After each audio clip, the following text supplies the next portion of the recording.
nguồn này, công tắc gia nhiệt này. Đấy, quạt làm mát này, index này.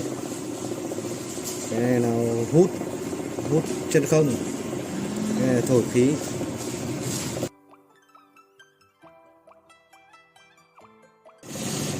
Đây là cơ cấu thổi khí hoặc là hút chân không này.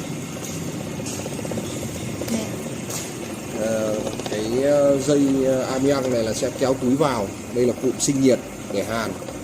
Đấy. Ra đây sẽ là được ép cái đường hàn. Sau đó đến phần index trực tiếp lên trên đường hàn và đi ra ngoài. Thử nhá.